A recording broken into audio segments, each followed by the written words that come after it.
This is chapter 2, and as always, there's a math reference page at the beginning.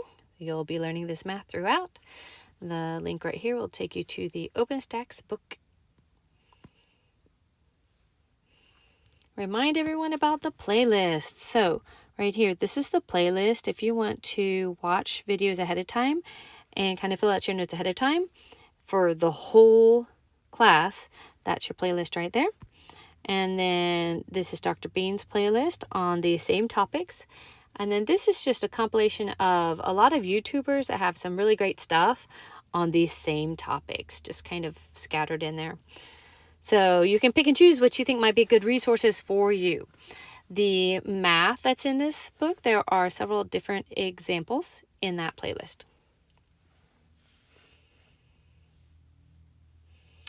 So 400 BC, Democritus versus Aristotle. So Democritus said, matter is composed of tiny, indivisible particles called atoms.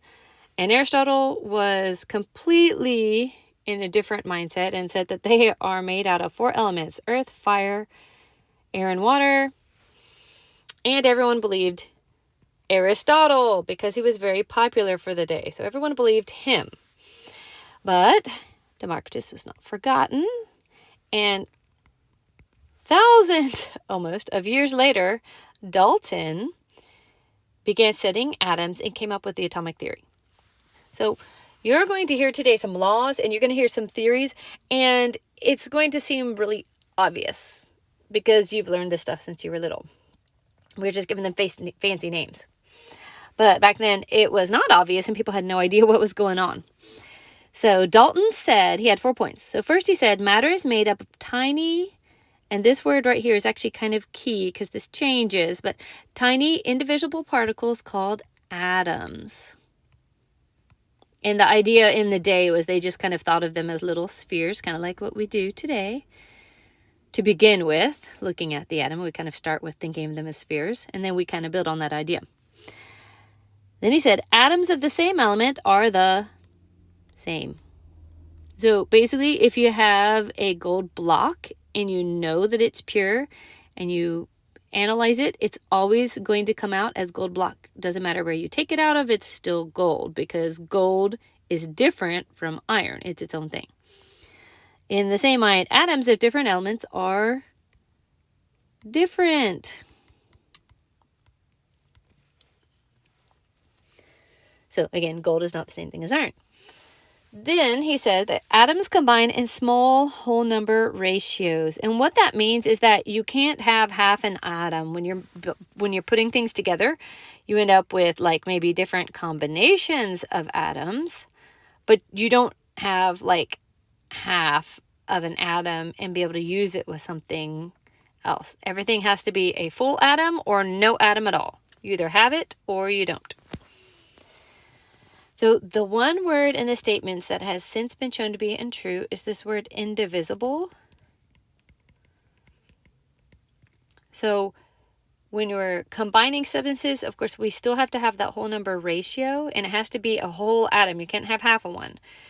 But we have since found that the atom can be broken down into protons and neutrons and electrons, which can then be broken down into subatomic particles, which can be broken down even more.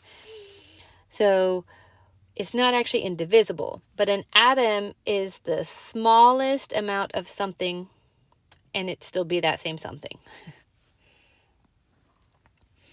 So think about if you believed in the law of conservation of matter. So we talked about that before. When you like change phases or do chemical reactions, the amount that you have when you started, say it's that. When you get to the end, you still have that same number. They don't just like disappear into nothingness.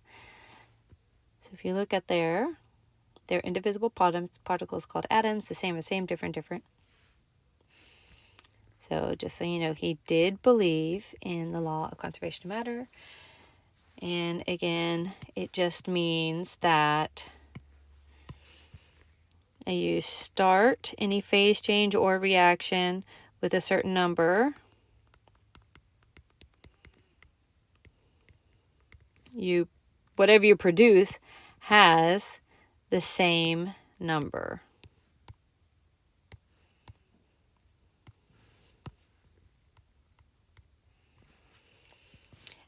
All right, so for a reaction, the law of conservation of mass, so conservation of matter, conservation of mass means that the blank of each type of atom must be the blank on both sides. So it means that the number of each type of atom must be the same on both sides, and they must be whole number ratios. And then I'm going to go up here and change it because I was kind of just describing matter for it to be the law of mass, that the mass of each type of atom must be the same on both sides, and therefore they must be the same mass ratios. So again, if you go back to that same picture of like having these three things that are separate, it's the same idea. Now we're just talking about how much they weigh. And so you can say over here, if you know that this is 10 and this is 10 and this is 20, the total on that side is 40.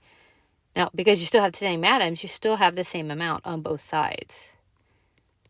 There's a reaction in the playlist where someone takes vinegar and baking soda and they put it in a baggie. They have them separated on a scale and then they mix them together, and you can see that the amount on the scale never changes, even though you can see a full reaction going and you can see the bag gaining gas volume. Nothing on the scale changes. So the atoms rearrange. You don't lose any atoms, and because you don't lose any atoms, you don't lose any mass in a reaction.